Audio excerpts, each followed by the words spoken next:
mo jàǹtí àti bọ̀dá tó wà lọ́kàn ẹ̀ mo jẹ wọ́n lówó ni mi dẹ̀ mọ̀ bí mo ṣe máa san fún wọn padà. àǹtí má fún lórúkọ Jésù ànílọ́rọ̀ ẹ̀kọ́ lórúkọ Jésù mo jẹ wọ́n ní Jésù. mo jà wọ́n ní 10,000 naira mo dẹ̀ jà wọ́n ní 50k but mo ti rí díẹ̀ nú ẹ̀ iye tí bá ní mo ti gbówó lọ́dọ̀ àwọn woman tán wà ń bẹ̀rẹ̀ náà láti fún wọn bọ́ iye tí bá ní bí lọ́dọ̀ yìí náà máa sọ fún wọn. ẹ má pè mí ní philanthropist is àpọ́nlé ni I'm just doing what is meant to be done like mo ṣe nǹkan tó wù mí láti ṣe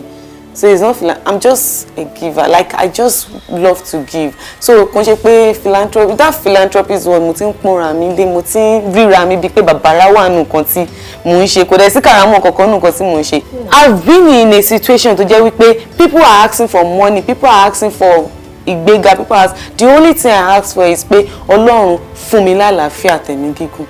torí mi mú nǹkan tí mo rò. ṣé a máa sọ wípé ìgbà míì téèyàn bá ń fúnyàn òun náà gbọ́dọ̀ ní kí ìsàrà gẹ́gẹ́ bí àwọn onímọ̀ ti fi hàn pé kò ṣe gbogbo èèyàn lèèyàn ṣe àánú fún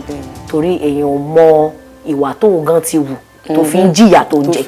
tẹ́lẹ̀ tí n bá fẹ́ lọ ṣe charity máa kàn jáde máa dẹ̀ lọ ṣe ni even kí n tó máa ṣe fídíò àwọn èèyàn ló advice mi pé kí n máa ṣe fídíò kẹ́ni ẹ lè rí sí i because mo máa ń ṣe tí mi kì í ṣe fídíò nǹkan tí mi kì í ṣe tẹ́lẹ̀ mi kì í béèrè mi kì í tọrọ lọ́wọ́ náà pé Ọlọ́run má jẹ́ ṣe oríṣi má jẹ́ kí n máa kàn lọ help but now oríṣiríṣi súrà mo máa ń kà kí n tó lọ síta lọ shoot charity video oríṣiríṣi súrà ni màá ti kọ́kọ́ fà láàrọ̀ because mi kì í fi irun ṣeré I believe in the power of prayer so màá ti kọ́kọ́ gbàdúrà pé agbára ọ̀tá mi ì ṣe pé kíní kan Ọlọ́run kíní kan ṣàánú mi bí mo ṣe ń lọ yìí má jẹ́ kí n rí ogun má jẹ́ kí n rí kíní kan because I was sick for 6 months so mo mọ nǹkan tí mo rí. ọmọdé ń sun ẹkún bàbá ò lè sọ pé ẹ ṣe bàbá ń sun ẹkún nìkan bàbá ń sun ẹkún bí ọmọ kékeré bí ọmọ 2 years old bàbá yẹn ń sun ẹkún gidi gan. ẹ má sunkún bí ọwọ́ abẹ́kún tí wàá ń sùn látòrọ pé sí ìsọkún bẹ́ẹ̀ o.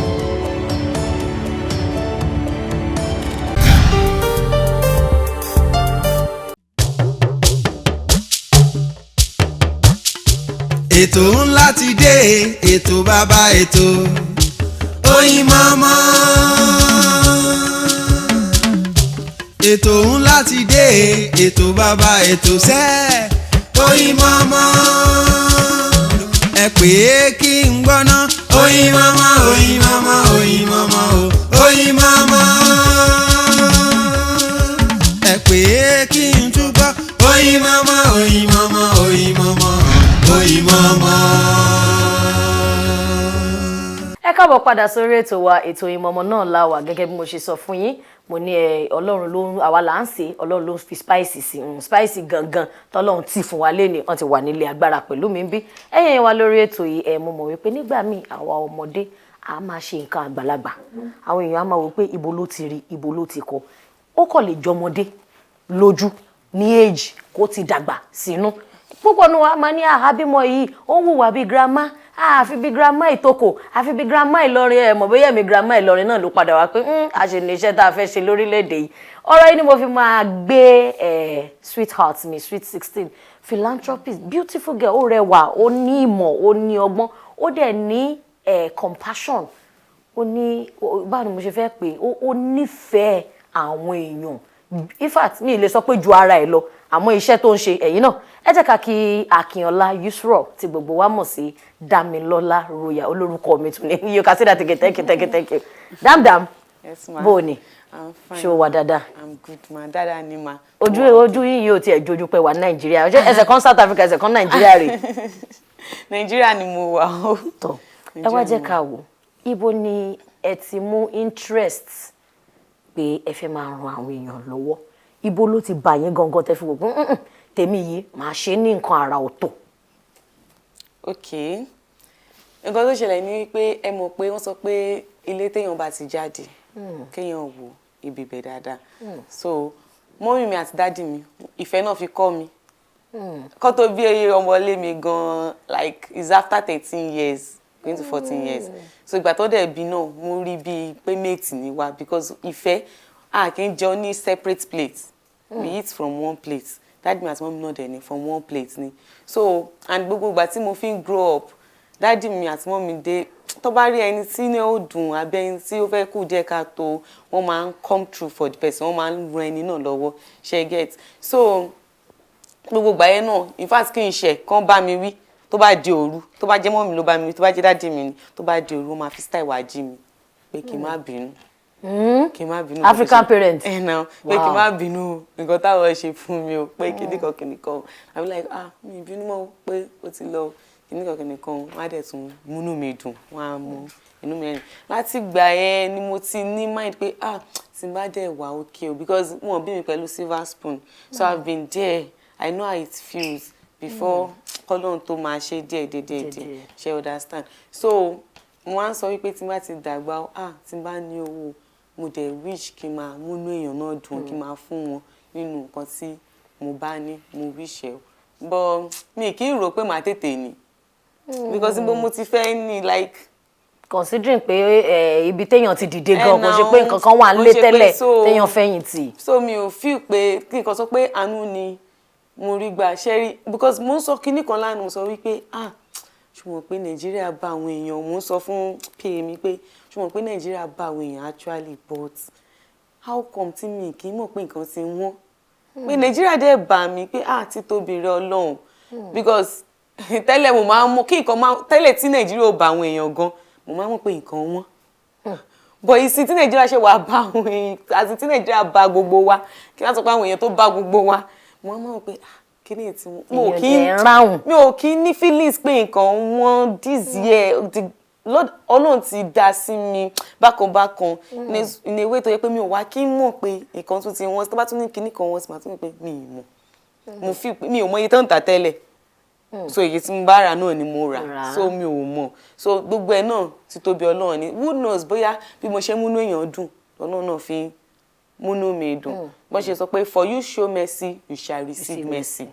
so bóyá torí mo ṣe múnú èèyàn dùn náà ni Ọlọ́run. èrè wà nù sàkà yíyan nǹkan tẹni tó bá mú ọwọ́ tó bá fún yàn òun náà rí gbà ó dàbí pé kí n náwó kú dúró báyìí sí kò sí tí mo fẹ́ fún yín so èmi kò láwọ́ àti rí nǹkan kan gbà ó dà ẹ wá jẹ́ ká lọ sí ìpilẹ̀ṣẹ̀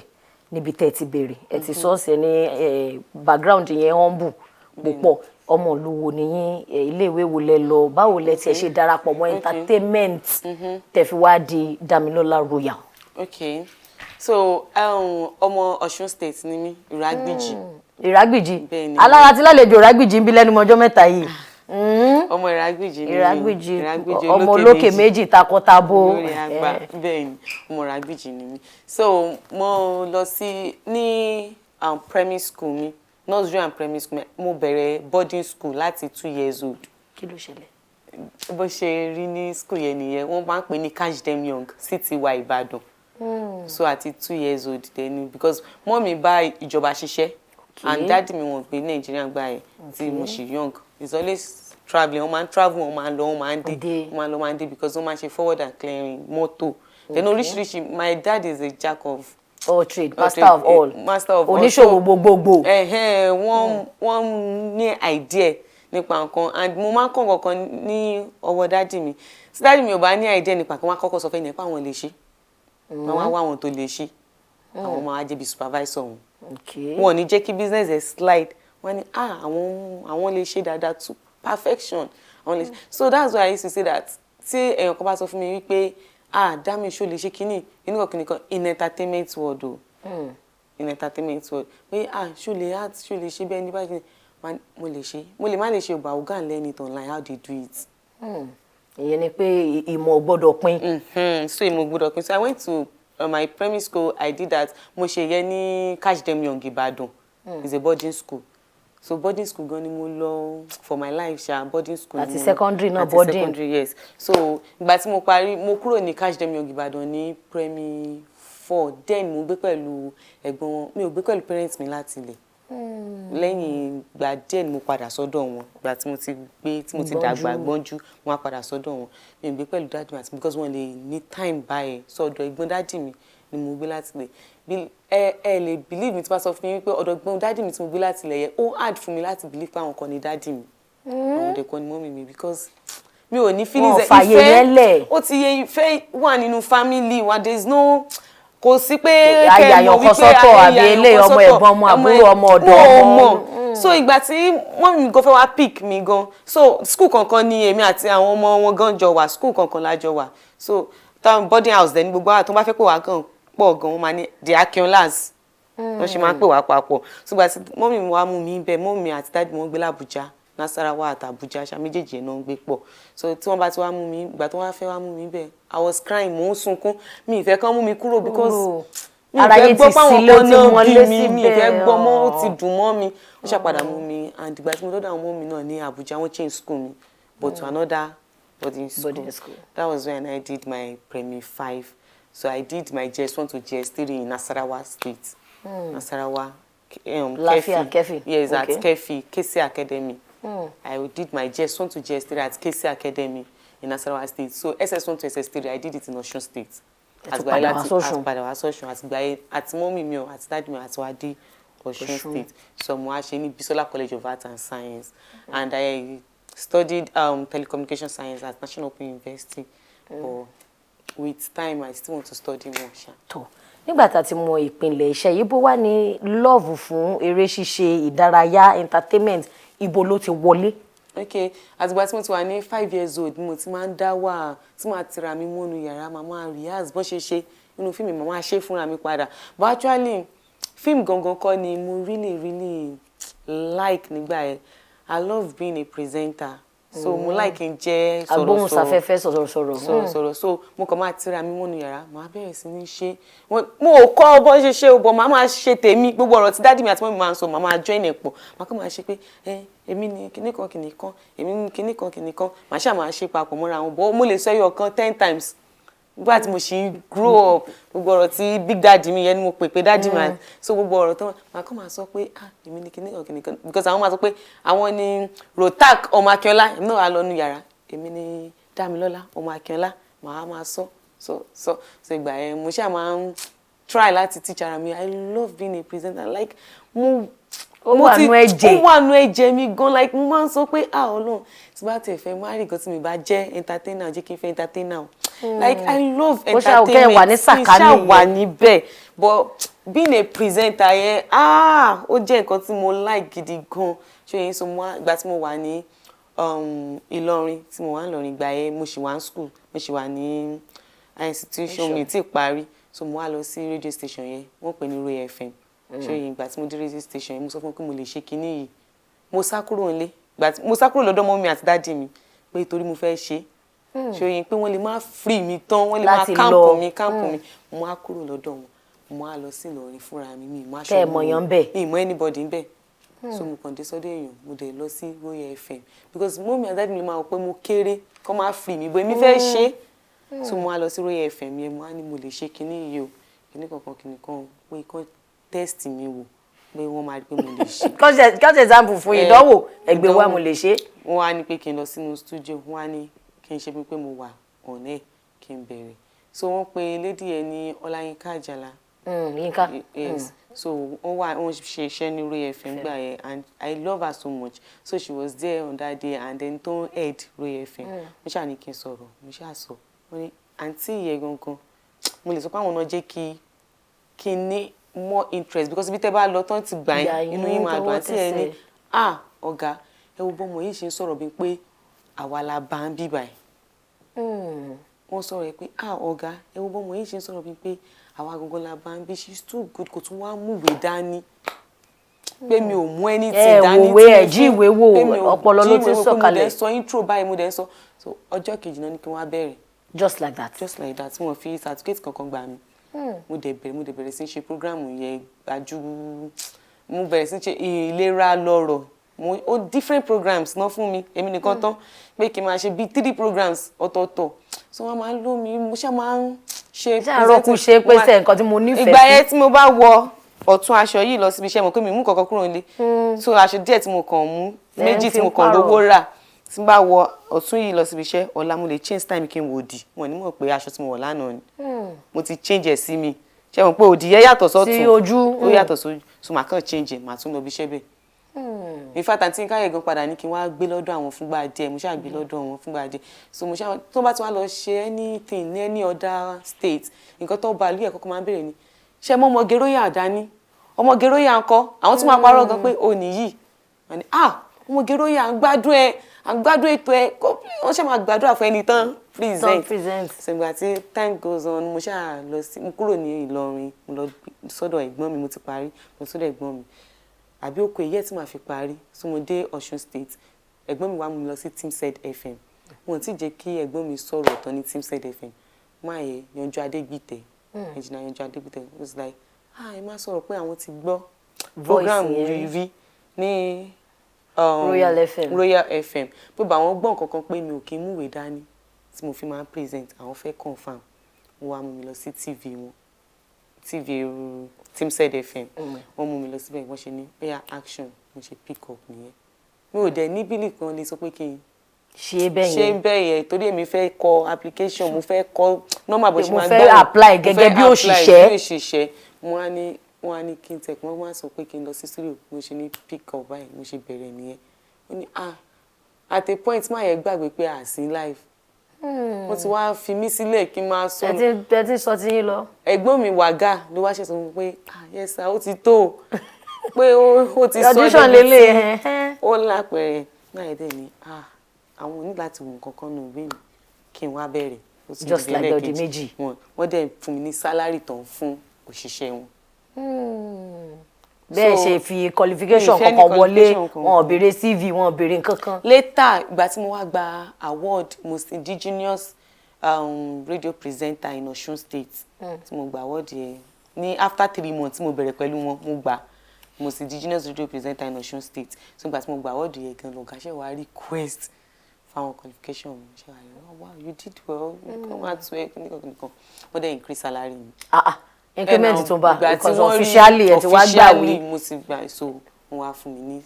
increment in salary. tó a jẹ́ pé nínú ọ̀rọ̀ tẹ́ sọ yìí Royal FM ni Damilola Royal yẹn ti jáde. Sherry, not really and yes. ẹ jẹ́ àwọ̀. Not really ni pé while I was growing up people do come pé mo look like princess pé mo máa ń ṣe bí princess mo máa sọ̀rọ̀ lẹ́yọ̀ kọ̀ọ̀kan mo máa ṣe. ṣọ́ọ̀pù ẹ̀ máa fà yẹn máa ṣe rubutu. tó máa fẹ́ ṣe anything nínú school èmi náà máa fi jẹ́ queen anything so àwọn parents àwọn ẹgbẹ́ mi tó bá ti wá rí mọ́mì mo máa ní Royal ńkọ́ Royal ńkọ́ wọ́n kàn máa fi pé mọ́mì Royal ńkọ́ so bí mo ṣe wá dé Royal FM yẹn òun ló fún mi mo ti ń jẹ́ Royal ńkọ́ lọ́dọ̀ mọ́mì mi ṣe but mo ò rò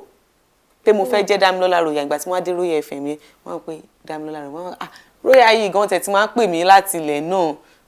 bọ́lá ń ṣètò tó ṣe ṣe rẹ́gí nìyẹn Damilola Royal tó nínú gbogbo iṣẹ́ tẹ̀ tí wá ń ṣe tẹ̀ tí bẹ̀rẹ̀ mo máa sọ pé nígbà tí sọ̀rọ̀sọ̀rọ̀ bá ń bá sọ̀rọ̀ ẹ ti mọ̀ pé ẹ ti gẹ́ ẹ tiẹ̀ látìgbà tẹ̀ tí wá bẹ̀rẹ̀ iṣẹ́ sọ̀rọ̀sọ̀rọ̀ yìí àtìgbà tí ò ní CV àtìgbà tó ti ní CV ń sìn kí lẹ lè pè ní experience ìrìn àjò yín so easy. ẹ wọ ẹ jẹ́ kí n sọ fún yín pé ó easy ìdí tí mo sọ pé ó easy ni wípé tẹ́ èèyàn bá ń ṣe nǹkan kan tí kìíní yẹn téèyàn ò rí ibi iṣẹ́ sọ̀rọ̀sọ̀rọ̀ like being a media person kò ń ṣe iṣẹ́ fún mi it's my passion it's what I love doing so mo rí bíi pé mò ń ṣeré pàmbẹ́ ni pé mi ò kí ń rí hands kí n tó débi tí mo ti fẹ́ lọ ṣe bíbẹ̀ ní màá ti mọ nǹkan tí mo fẹ́ sọ. Even tí bá fẹ́ lọ host event or MC event mi ò kí ń sọ pé kí n ti react moment tí ma ti gbá mic dání gbogbo nǹkan tó bá ń ṣe mí tí ò múnú mi dùn ó máa ń múnú mi dùn. So I now see everybody in front of me as my family mo máa ń rí gbogbo èèyàn tó wà wájú mi gẹ́gẹ́ bí family mi ò kí ń rí wọn bíi pé ará àtàwọn mo máa ń rí wọn bíi pé mọ́mì mi wà wájú mi láti so ẹ wo bí màá ṣe flow pẹ̀lú ẹni tó mo rí bíi family so it's part of me is in me is inbuilt. ìfàtọ̀rọ̀ yìí bó ti rẹ́ni ṣèkejì mi èèyàn kan máa sọ fún mi pé Dami the only time tó lè sọ̀rọ̀ ni pé ìfà tó bá sick gan ṣoṣo pé ò ní sọ̀rọ̀ mi máa sọ̀rọ̀ bóyá ìgbà tí mi lè sọ̀rọ̀ kọ́lọ́ má jẹ́ ká jẹ́ kí ikú tó yá kó má pààyàn bọ̀ tí yóò bá ti sí ń bẹ̀ ẹ̀sà I will talk. I talk for a living. I will talk. Damilola Royal ni àgbàlálejò lénìí torí tabaníkà wò lóòótọ́ ẹ̀yin èmi àti yín tajọ mọ́ àmọ́ wípé iṣẹ́ wọn lámìlaka iṣẹ́ wọn ó nílò ká gbé wọn sí afẹ́fẹ́ ju bọ́n ṣe wà lọ nípa bíbèrè ọ̀rọ̀ pé kí tiẹ̀ ló sún yín sí tẹ́ fi ní tẹ́ fi ní ìfẹ́ ọmọlàkejì yín jura yín lọ ìgbà tó dẹ̀ máa sọ̀rọ̀ nígbà tí a bẹ̀rẹ̀ ètò wọn ní ìfẹ́ ni wọ́n fi kọ́ àwọn kí lè lè kọ́ wa ó kọ́ wa wípé púpọ̀ nú àwa ọmọ tá bá rí wa tá à ń kanra tá a kàn ń wúwa kan ẹ jẹ́ ká wọnú ilé lọ́n fi sọ pé ilé láti ń kẹ́sọ̀ lóde sísí mi ẹ wá jẹ́ ká wo philanthropism ní ṣíṣe fún èèyàn mo mọ̀ wípé lóòótọ́ Ọlọ́run ti gbàdúrà yín àmọ́ a lè sọ wípé ó lè má ti gbàdúrà yín lọ sókè jù nínú díẹ̀ tẹ́ ẹ ní lẹ tún fi ń fún àwọn èèyàn báwo nìyẹn ṣe wọlé wá ṣé èèyàn kan lẹ kọ́kọ́ test ẹ pẹ̀lú tẹ̀dẹ̀rẹ̀ pé akíní yìí mo dẹ̀ láìkí ọmọ wa ń ṣe lọ àbí Ọlọ́run kàn sí yín ẹlòmíà ní bẹ́ẹ̀ mi ṣe bá mi sọ̀rọ̀ ni pé kẹ lọ ṣe kínní tó fi wá du ìta àárín lẹ́nìí. ẹ mọ̀ nǹkan tí mo máa sọ sí àárín yẹn ni pé number one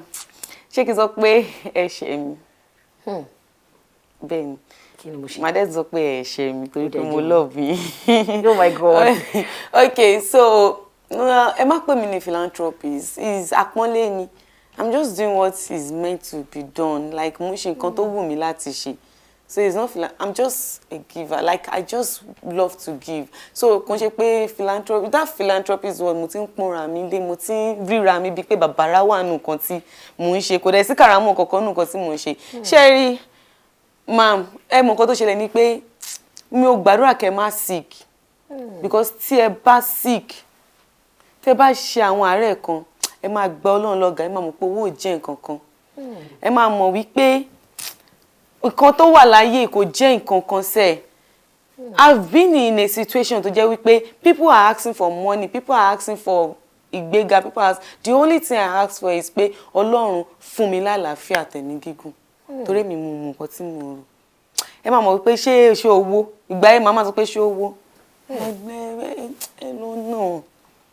ṣé mọ́tò kí ló wà ẹ̀mí gígùn àtàlàáfíà Ọlọ́run ní jẹ́ kẹ́ rí ibi tẹ́ ti wà situation tẹ́ sọ pé nǹkan ẹyọ kan tẹ́ fẹ́ ni pé ẹ̀mí gígùn àtàlàáfíà owó ò jẹ́ nǹkan kan money is nothing ohun ayé ló ní ayé dẹ̀ ló máa bá lọ nǹkan tẹ́ bá ṣe náà máa fi máa sọ̀rọ̀ yín nínú èpè nínú àdúrà gbogbo ẹni tí mo ṣe fún wọn kó máa fi kan ránṣẹ́ sí mi tí mi bá gbà láyé ọmọ mi á gbà tọmọ mi ò bá gbà máa gbà lálìkẹ́ àmọ́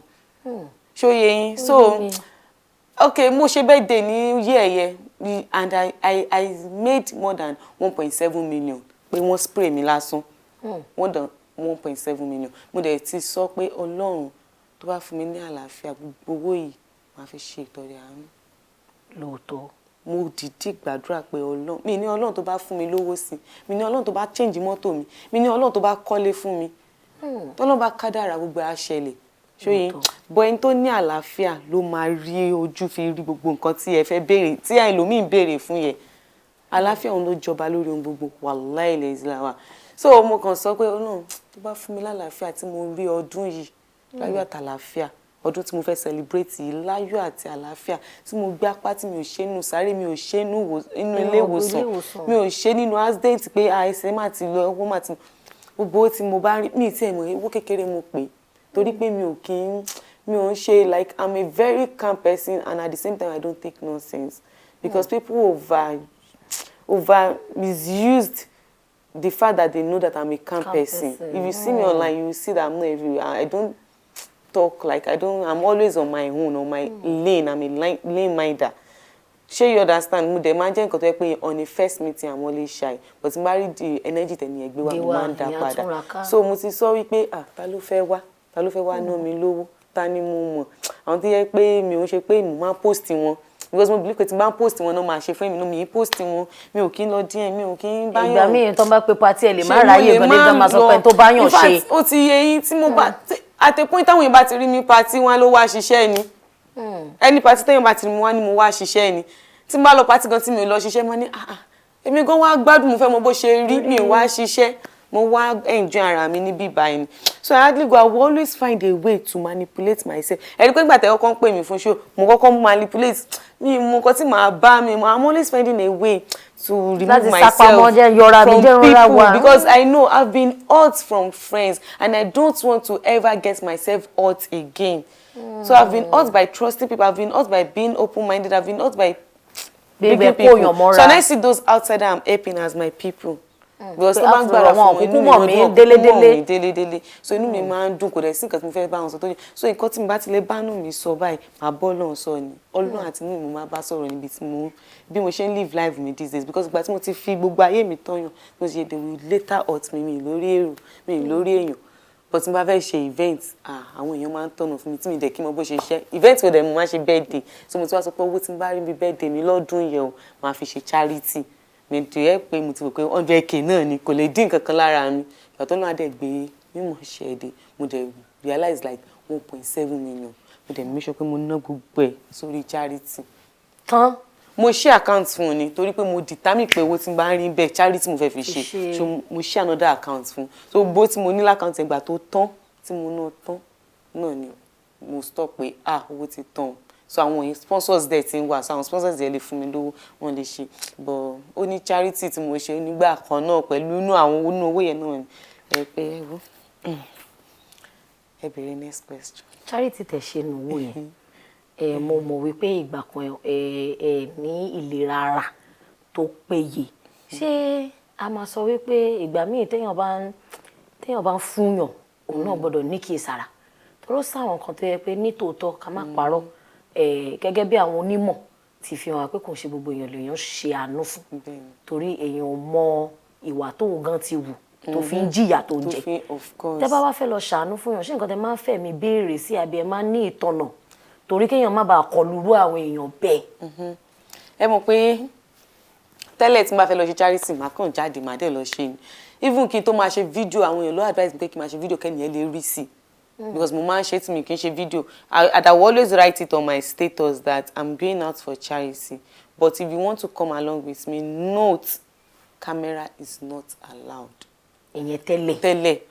so mo máa ń ṣe but àwọn èèyàn náà ló pín pé ìwọ nìkan owó ẹ̀ nìkan ló fi ń ṣe kínní ìwọ nìkan tó bá ń post tán rí situation dé ìgbàgbọ́ wọn kó tó ṣe tó bá rí situation àwọn èèyàn máa ṣàánú wọn nǹkan tó lead sí pé mo á ṣe fídíò tí mo dẹ̀ fi post ẹ̀ kó dẹ̀ sí charities máa lọ ṣe tí mo bá ṣe fídíò máa ní Ọlọ́run ṣàánú mi mi wish kí n ṣe pé káwọn èèyàn mọ̀ pé mo ṣe kínní yìí o bò torí tiwọn náà ni o wá wọlá wípé mi ò mú kan mọ́kàn jẹ́ kémi náà ra àánú gbà because mo kì í hard owó charity mo owó mi tí mo bá ń hard ẹ ni mi ò lè wà lónìí bí mo ṣe ṣìwà báyìí mi ò lè wà báyìí àbàdàn àlà mi ò lè wà báyìí so but mo máa ń sọ pé tí n bá fẹ́ sọ̀rọ̀ gan sẹ́lómi pé bóyá kíní kan máa ní àdàbí tí n bá mú owó charity mo owó mi ò kí ń mú owó charity mo owó mi because I make my own money too I will make money for Facebook I will do live video on TikTok I will see money fans will give me money. Do you know how many fans I have in diaspora? Do you know how many fans I have in Nigeria? They will give me money. They will come in for hosting job, MC, red carpet, máa gbowó. Kò ń ṣọ̀fẹ́ now. So, tílé oge mi tó ge mi jẹ, ó dẹ̀ tó ge àwọn parents mi náà jẹ. Àmọ́ mom mi náà dẹ̀ kì í ṣọ̀lẹ, daddy mi kì í ṣọ̀lẹ, so they are making money. When tí máa mọ̀ pé mo fẹ́ ṣubú, daddy mi á gbé mi. Tí daddy mi bá lè dá mi gbé, mommy mi á gbé mi. You understand? So, kò sí nǹkan tó wo charity fẹ́ jẹ́ tèmi. So, let other people to be happy through me. Jẹ́ kí inú tiwọn náà dùn and I used to say this is pé another life is about to change tí n bá ti change life èèyàn tí mo mọ̀ pé àwọn èèyàn ti contribute dáadáa fún ẹni another life is about to change tí life wọn bá change ìdùnnú mi ó máa jẹ́ ìdùnnú fún mi pé èmi dá mi èmi lọ́lọ́run dé lò mí láàrin gbogbo èèyàn Ọlọ́run dé lò mí láàrin gbogbo èèyàn Ọlọ́run dé ọmọdé ni mí o bọ̀ nǹkan tí mo ń ṣàgbàlagbà mi gan ọmọ kékeré ni Ọlọ́run kan mo jẹ́ àyànfẹ́ Ọlọ́run àwọn èèyàn máa ń pè mí pé nickname táwọn èèyàn tún máa ń fún mi wọ́n máa sọ pé àyànfẹ́ Elédùmarè ó wà lórí gbogbo page mi pé now you found me àyànfẹ́ Elédùmarè because kò sí tí bá ti dáwọ́lé báyìí Ọlọ́run máa ń bá mi crown ẹ̀ who knows bí àtòrí mi ìmú kan mọ́kàn ni torí lóòótọ́ téèyàn bá lọ jègún mọ́yán gbogbo ẹ̀ máa bàjẹ́ ó lè bàjẹ́ so who knows bí àtòrí mi ìmú kan mọ́kàn ni I don't know she understand when you want to help you just nǹkan tí mi kì í ṣe tẹ́lẹ̀ mi kì í béèrè mi kì í tọrọ lọ́wọ́ náà pé Ọlọ́run má jẹ́ ṣe oríṣi má jẹ́ kí n àkàn lọ help but now oríṣiríṣi súrà mo máa ń kà kí n tó lọ síta lọ shoot charity video oríṣiríṣi súrà ni màá ti kọ́kọ́ fà láàárọ̀ because mi kì í fi irun ṣeré I believe in the power of prayer so màá ti kọ́kọ́ gbàdúrà pé agbára ọ̀tá mi ì ṣe pé kíní kan Ọlọ́run kíní kan ṣàánú mi bí mo ṣe ń lọ yìí má jẹ́ kí n rí ogun má jẹ́ kí n rí kíní kan because I was sick for 6 months so mo mọ̀ nǹkan tí mo rí pé bóyá torí mi kì í béèrè kí n tó lọ ṣe mi kí n tọrọ lọ́wọ́ èèyàn ti lọ ṣe fún ẹni tí ò yẹ kéèyàn ṣe fún kéèyàn ṣe fún but téèyàn bá ní àdúrà téèyàn ní Ọlọ́run gbogbo ìrọ̀rùn ni ṣé you understand tó bá fẹ́ gbé pa gan Ọlọ́run ọmọ yóò ṣe. kó tó di pé àdánù dúró fídíò wo story ta ló touch yín jù tó yẹ pé lẹ́yìn tí gẹ́yìn gan kúrò lóko charity padà lọ lè lọ sunkún. fídíò ìyá tí mo ṣe tí ò bímọ rí ni ò yá 70 years tí wọn dẹ̀ bímọ rí. kó o ti mú gàárì rẹ̀.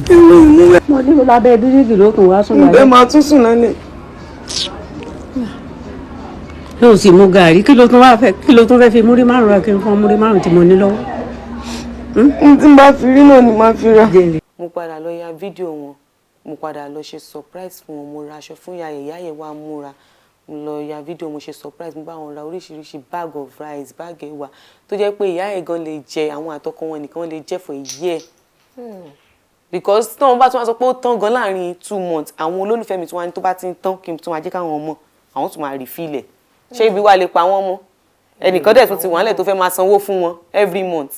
kí wá tún ní ìyá ní ìdá àti bàbá so ebi ò lè pa wọ́n mọ́ Ọlọ́run padà gbé wọn ọjọ́ tí mo padà lọ ṣe bí mo ṣe kọ́kọ́ gbọ́ pé wọ́n bímọ rí and everything mo mọ̀ nǹkan tí mo wá ń rò pé ìgbà tí mọ́mì mi gan ò bímọ lẹ́yìn mi for like 13-14 years so kí ni mọ́mì mi fi tó tún ti bí mi nìkan nìyẹn o kí náà fíw pé ká má tọ́ sọ pé ẹni tí ò bí rárá 70 years wọn ní nǹkan kan wọ́n dẹ̀ ṣe wà bẹ́ẹ̀ yẹn wọ́n dẹ̀ wà bẹ́ẹ̀ wọ́n ti time ti lọ wọn lè ní kankan but that woman wọ́n ní mi wọ́n dẹ̀ láwọn ènìyàn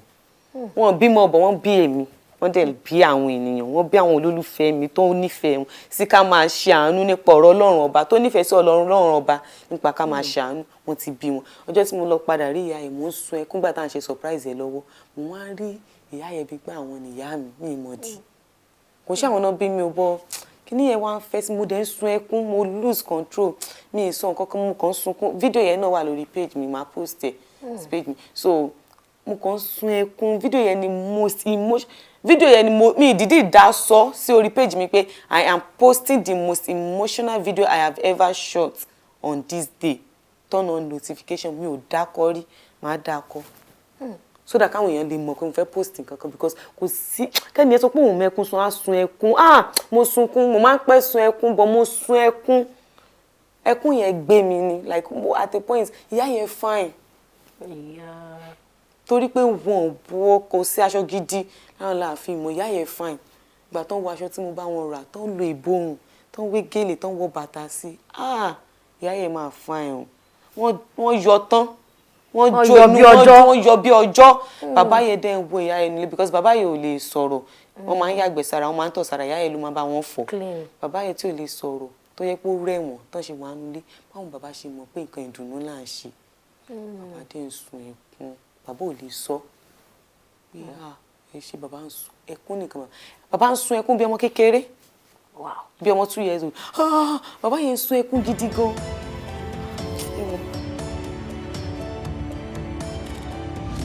ẹ má sunkún bí ọwọ́ amẹ́kún tí wà ń sùn o látò rọ òkè sí ìsọkún bẹ́ẹ̀ o.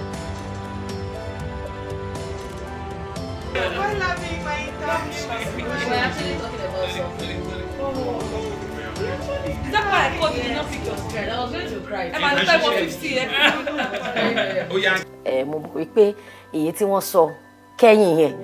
ó possible kò ti gbomi lójú yín torí tẹ́ bá lọ page wọn ẹni tí ò bá mú rẹ̀ ní tí ò bá dúró déédéé tó mọ̀ pé wà very emotional jọ má lọ page Damilola Royal ìjọ tó bá máa lọ mọ̀ pé ó ti dira because èmi gan débẹ̀ kí n má bọ́ná ọlọ́mọra mo sunkún mo sun àwọn ẹkún díẹ̀ torí èèyàn á wò pé báwo ni ọmọdé ṣe ń ṣe nǹkan àgbàlagbà tó báyìí tí Ọlọ́run dẹ̀ ń gbà fún yín lágbára Ọlọ́run àárẹ̀ tó ṣẹlẹ̀ yẹn Ọlọ́run á fi girl ṣé ọ̀nkú wà àbí àwọn tí wọ́n kàn ti tẹ nọ́mbà pé bóyá ó máa bọ́ sí èyí jẹ èyí ò jẹ dá mi wo bí báyìí náà báwo lẹ ṣe ń ṣe torí wọ́n máa ń pe industry wa ní industry àwọn ìkòkò ajégunjẹ ẹran kó tó kọjá bí wàá mú nǹkan lẹ̀ kó tó kọjá lọ́hùn yẹn wàá mú nǹkan lẹ̀ báwo lẹ ṣe ń cope. Okay, ẹ mọ̀ wípé definitely àwọn Dami ojú mi Dami I love you ó máa pọ̀ gidi gan ṣé bẹ́ẹ̀ mo kó máa pọ̀ because mi ò rọ́ lápá ẹni tó rọ́ lápá gan rí. ó ní náà ní tiẹ̀. ẹni tó jẹ́ odi gan wọ́n máa ṣe fún ká máa gbé sáǹdì ó máa rí tiẹ̀ oníkálukú parí tiẹ̀. So kò sẹ́yìn tí ò ní tiẹ̀ but èmi ni mo mọ̀ nǹkan tí mò ń ṣe so I know what I'm doing. So I know in that aspect I know what I'm doing I know what I want for myself. torí èmi gbọ́ pé Dubai ni ọ̀nkú wà. Ẹ gbọ́ mi kankan ẹ kan wá mi ṣeré mi ìwá ẹ̀yìn ẹ gbọ́ kọ́ mi ìwá ẹ̀yìn. ẹ wo mo mọ̀ kan tí mo ṣe tí bá tó wá ti dìgbà yẹn máa wọ ibi tó wà ẹ máa dẹ̀. àmọ́ èèyàn kan ti wà. màá ṣàgbé invite wà fún tó bá dé. èèyàn kan ṣáà wà. I don't know. Ká lè mọ̀ bóyá single and searching ní ẹ lè máa ṣe irú iṣẹ́ yìí náà nígbà mi èèyàn á ní láti ní support ọkùnrin pé ok èmi wà fún ẹbí ike ni mo ṣe ń béèrè tó ráwọn èèyàn kan ti béèrè pé ọmọ yẹn mo dẹ̀ láìkí ẹ mo ní èmi láì ṣe pé àwa la ṣe clearing and forwarding ìjà béèrè lọ́wọ́ Dami gangan fún rẹ̀ pé ṣé èèyàn wà ń bẹ̀ àbí bọ́lọ̀ bá ṣe sọ. ẹnì kan message mi lẹ́yìn ètò lórí Instagram a sọ fún mi bí èèyàn wà bàbá èèyàn sí. tọ o lẹ ti gbọ́ yẹn ó dá lákòótán pátápátá iṣẹ́ tí ẹ ń ṣe philanthropism yìí mo mọ̀ wípé ẹ ti sọ pé ẹ ń pawó lórí Facebook ẹ ń pawó lórí Instagram ṣé lẹ́yìn irú owó tẹ bá ń pa yẹn àbí ti majorly àwọn tó ń fún yín pé kẹ́ lọ máa bá wọn fún yàn ní owó tẹ ń rí as sponsorship tẹ fi ń ṣàánú olówó yẹn ti ń jáde. First owó tí máa kọ́kọ́ fún ẹni tí n bá lọ bá pé mo fẹ́ ṣàánú fún owó mi ló máa ń jẹ́ first owó mi ló máa ń jẹ́ either 50 either 100 owó mi ló máa ń jẹ́ first video tí máa kọ́kọ́ post pẹ́ nìyẹn owó mi ló máa ń jẹ́ tí máa post ẹ̀ tán làwọn olólùfẹ́ mi máa ń rí tó máa ń dáwó padà fún ẹnìyẹn tó máa ń dáwó owó tó bá dẹ̀ dànù màá dẹ̀ lọ kó fún ẹni náà ṣó yẹn so tó ṣe máa ń jẹ́ nìyẹn but mo máa ń lọ deliver fún ẹni náà ẹnìkan gan like one of my fans gan ti fún mi lówó di pé kí n lọ kó fún yàn not knowing pé ẹni tó fún mi lówó yẹn ó mọ ẹnìyẹn rí. kó wá jẹ́rú owó yẹn lèèyàn lọ kó jíṣẹ́. èmi ò dẹ̀ mọ̀ so mo dẹ̀ kó fún ẹnìyẹn wọ́n á padà confam pé mo kó fún wọn so ìgbà tán confam pé mo kó fún wọn láti gbà yẹn ni as one of my favourite fans tí mo ní this because he's always giving me things money and everything because I'm being faithful. You know, national pledge you are faithful loyal and honest you wà ńbẹ̀ ṣé ti rí ìdí tán fi kọ síbẹ̀ ẹ̀yin tẹ́ ẹ wà faithful tẹ́ ẹ loyal ẹ tún honest. ẹ wá jẹ́ kí n béèrè lọ́wọ́ yín àwọn èèyàn tí ẹ máa lọ ń ṣàánú fún yìí ṣé ẹ ti máa ń gbọ́n pa wọn rí àbí èèyàn kan ti máa ń sọ̀rọ̀ wọn fún yín rí tẹ́ fi máa mọ̀ pé òkè jẹ́ ń lọ bí báyìí àbí báwo lẹ ṣe máa ń wò pé ẹni yìí ní ìdí ìrànlọ́wọ́ tẹ́ fi máa bá ẹni yẹn ní gẹ́gẹ́ tó ojú ìrànlọ́wọ́ tó fẹ́. ṣé mo kọ́ tó ṣẹlẹ̀ ni pé ó ní kankan tí mo máa ń pè ní general charity lọ́dọ̀ tèmi mo fún lábáyẹ̀ o tí n bá sọ pé mo fẹ́ lọ shoot general charity àwọn charity pé màá kàn bọ̀ sí títí anybody ni màá ṣe fún anybody tí n bá kàn wish like n ṣe fún tẹ́ni ẹ bá fail màá kúrò níwájú ẹ̀ tí ó bá dẹ̀ fail màá ṣe fún anybody ni ẹ mo lè bọ́ sẹ́ni ìlú kéde then there are some charities tó yẹ pé èèyàn á dìde sọ pé kí n bọ́ òun lọ sí àdúgbò báyìí òun fẹ́ fún wọn lówó ń bẹ̀ kí n lọ test anybody ń bẹ̀ so àdúgbò yẹn gangan ni màá make sure pé mo ti lọ mú yàn then there are some tó yẹ pé ẹ̀yin kàn lè message mi pé ẹ̀dẹ̀ lẹ́nìkan tó nídìí ìrànlọ́wọ́ o níbi báyìí ó ń ṣe bóyá ó ń ṣe báyìí àbí nǹkan ò lọ síwájú fún un àbí nǹkan kan ṣe rí for example tẹ́ bá dórí page mi ẹni tí ó ń ta handkerchief tí mo post last màmá yẹn ọ̀rẹ́ mi ti sọ fún mi ọ̀rẹ́ mi ló ń gbé ní Ìkòròdú ó ti sọ fún mi wípé òun mọ woman kan ní garage woman yẹn ti ń ta handkerchief for the past 31 years mo dẹ̀ kò lóyún ojú kan handkerchief ẹyọ yẹn náà ṣe ń ta àti card ó wá ní pé ṣe kájọ lọ ó wá kí mi ló wá sọ wá ní pé ṣé kò mú mi lọ síbẹ̀ or anything mo máa sọ ó ní kí ni mo fẹ́ sọ fún màá yìí mo ní má wọ̀rí tàbá débẹ̀ Ọlọ́run akọ́yànmọ̀ ṣe torí mi tiẹ̀ fẹ́ trust anybody mi fẹ́ trust ẹ̀ gan tó ló lè lọ bá wọn lẹ́yìn kó ti bá wọn di pé gan tó ṣe acting fún wa tọ̀ ó ti yé yín so ó wá ní pé kí ni mo fẹ́ sọ fún màá yẹn pé kí wọ́n ṣe kinní kan pé báwo ni mo ṣe fẹ́ sọ fún màá yẹn mo wá ní kó má wọ̀rí pé tàbá débẹ̀ a máa mú bá ṣe máa ṣe meanwhile ọjọ́ tí mo wá padà sọ fún gẹ̀yẹ́ pé mi ò ráyè mọ́ mi kì í fẹ́ believe pé wọn ò ní act fún mi mi kì í fẹ́ tó bá ti jẹ́ pé èèyàn ló sọ fún mi mi kì í fẹ́ believe pé wọn ò ní act so mo máa sọ fún wọn wípé mi ì ráyè lọ́wọ́ mo kàn sọ fún gẹ̀yẹ́ pé mi lè ráyè ṣe fún wọn mọ́ pé kó má bínú ó ní kí ló dé kíníkan mo ní kó má bínú pé mi lè ráyè mọ́ ó ti sọ fún mi láti bí 2 months ọkàn nǹkan ti kúrò ń bẹ̀ èmi dẹ̀ lọ ṣe after 2 months mo dẹ̀ gba ọ̀nà tí wọ́n yóò lè ever mọ̀ nílé ayé ẹ̀ pé ẹni tó ń sọ nìyí òní mo after 2 months tí gẹ̀yẹ́ gan ti gbàgbé tí mo sọ fún pé mi ì lè ṣe pé mi ti mọ ibi tó ti sọ pé ó mà yẹn wà mo ṣáà pé tí máa ṣáà débẹ̀ máa ṣáà mọ orúkọ máa ṣáà béèrè lọ́wọ́. so kò ṣe pé ẹ mọ̀ wọ́n rí àbí yàtọ̀ sí pé. kò tẹ̀ sí kankan nu wọn tí mo mọ̀ rí nu wọn kò tẹ̀ sí kankan nu wọn tí mo mọ̀ rí nínú wọn tí máa ti ṣe fún wọn tán ni mo máa gba phone number wọn sọ́wọ́ in case tí mo bá fẹ́ reach out pẹ̀lú wọn padà so ó máa yẹ mo dẹ̀ lọ mo dẹ̀ ṣe fún wọn mo dẹ̀ parọ́ mo dẹ̀ act fún wọn bíi pé. gẹ́gẹ́ bí ìṣe yín as an actor. ẹ̀yin olórí ètò Ìmọ̀ọ́mọ̀ ohun wa ká jẹ́ kó máa tẹ̀síwájú sí àmọ́ ẹ jẹ́ ká fi àdàgbà ètò rọ̀ sí ìkórìtà tàdé yìí àti sọ̀rọ̀ lọ́lọ́kan òjọ̀kan àmọ́ kókó nǹkan tèmi gan rí mú kúrò nínú ọ̀rọ̀ tá a sọ lénìí ni pé ilé láti ń kẹ́ṣọ̀ ròde ìwọ tó o fi ìfẹ́ kọ́ àwọn ọmọ ẹ̀ my dear wọn ò lè nífẹ̀ẹ́ ọmọ làkejì ẹ̀gbọ́n àtàbúrò gan ṣì ń jà wọ́n ṣì ń fọ́ra wọn lórí ṣé wọ́n ló fìfẹ́ tọ̀ wọ́n tó fi múgò tó fi fọ́ra wọn lórí àbí ẹ̀gbọ́n àtàbúrò taari ilé ìyàwó rẹ̀ ilé ọkọ rẹ̀ wọ́n á fẹ́ǹsì ilé òkè wọ́n á ṣe àrímìrin gidi ilé ìyàwó tó wà nísàlẹ̀ bí ilé ìyálé tó wà nísàlẹ̀ á dàbí kò dáa tó ìfẹ́ òun là kọjá òfin ní àti ọ̀dọ̀ aláṣẹ àtolùdarí iléeṣẹ́ AK Media Studios tí wọ́n ń ṣe ètò Oyinmomo tí wọ́n ń ṣe onígbọ̀wọ́ ètò Oyinmomo wọ́n ní ká gbé fún yín pé kẹ́ má bínú pó kéré o pé a mọ̀ pé ẹ travel wá sórí ètò wa ní o. Wow, so èmi tún máa ṣe charity fún wọn tún ṣe charity fún mi. Oh my God, charity di méjì. Bẹ́ẹ̀ ni so alága àti olùdásílẹ̀ AK Media ẹ ṣé mo dúpẹ́ o tilétilé kan ò lè tilẹ̀ agbọ́n tilẹ̀kùn kan ò lè tilẹ̀kùn ọjà wọn ní tilẹ̀kùn ayọ̀ yín wọn ní tilẹ̀kùn ìgbéga yín panápaná kan ò lè paná ògo panápaná kan ò lè paná ràwọ̀ wọn ní paná ògo yín wọn ní paná ràwọ̀ yín àfi kíkí arẹ̀ kíkí ìyàmú jẹmorídán mo dótú ìfẹ́ bíbí bá ń lọ níwájú kò ní bá yín bó ń bọ̀ lẹ́yìn kò ní bá yín tó bá wà lọ́tún ẹ̀ ní ṣubúlù tó bá wà lósì kò ní ṣubúlù yín agbára kì í fòkòtò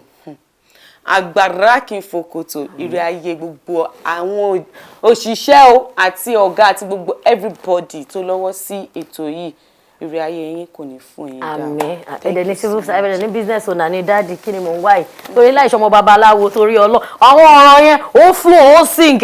èmi náà máa sọ pé àgbàrá ìfòkòtò ire ò ní fún gbogbo wa orúkọ tèmi Oyípadà Olúwadámilọ́lá ọmọ Bánirẹ́ ká tún fi ire àti ayọ̀ ìdùnnú ká fi pàdé níjọ́ mi ẹ rántí kókó ètò tí èní ọ̀rọ̀ ìfẹ́ ni fẹ́ràn ọmọlàkejì ẹ kí Ọlọ́run gan lè yọ́nú sí ẹ ìfẹ́ òun là kọjá òfin ó dìgbà kan náà.